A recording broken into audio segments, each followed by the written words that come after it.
House Speaker Paul Ryan says better days lie ahead for the country now that Donald Trump has been elected president.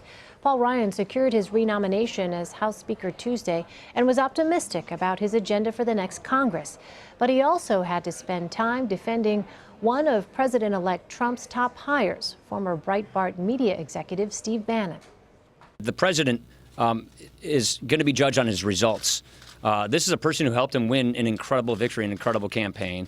The president's going to be judged on the results of this administration. That's why we're very eager to get up and running, to help him with his transition, to get up and running, and then to make progress on the mandate that has just been given to us by the American people. Senate Democrats held a news conference denouncing Bannon, and the topic also spilled over onto the Senate floor with a heated debate between Nevada Democrat Harry Reid and Texas Republican John Cornyn. If Trump is serious about seeking unity, the first thing he should do is rescind his appointment with Steve Bannon. Rescind it. Don't do it. Think about this. Don't do it. As long as a champion of racial division is a step away from the Oval Office, it will be impossible to take Trump's efforts to heal the nation seriously. So I say to Donald Trump, take responsibility.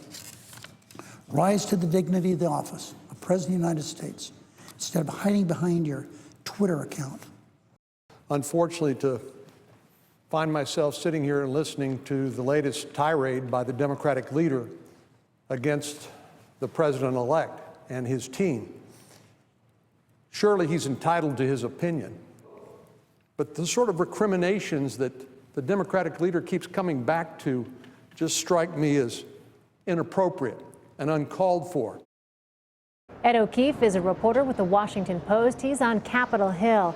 So, Ed, Steve Bannon is one of the first hires. He has thousands more to make. Is it problematic that it's becoming such a big issue so early in the Trump administration? I think it is a bit of a problem because you want to be able to project that you've got a handle on basic management issues, and clearly the Trump campaign is struggling a bit. We'll give them the benefit of the doubt that the candidate, now the president-elect, was superstitious and didn't want to discuss any of this during the campaign. And therefore, his team perhaps was not preparing for this possibility. Certainly, we know that a lot of Republicans were doubting that this day would come, but it has come. It's been a week, and it clearly they're still struggling. We know that Republicans here in Washington are concerned about Bannon's appearance as a senior counselor to the president, partly because they know that this is someone who won't require Senate confirmation, who will only report directly to the president, and it'll leave a lot of outstanding questions of what exactly are they doing, who are they talking to, and what are they telling the President of the United States? Based on his recent professional history, lots of people have concern. He's been running a website that says a lot of, improper things, frankly, about a lot of different people, and is someone who has championed the cause of derailing the ambitions of top Republican leaders. And while he may now be reaching out, that doesn't mean that those doubts are going to go away anytime soon. One person we really haven't heard from on this issue is Steve Bannon. Do you think that he needs to address some of the criticisms against him?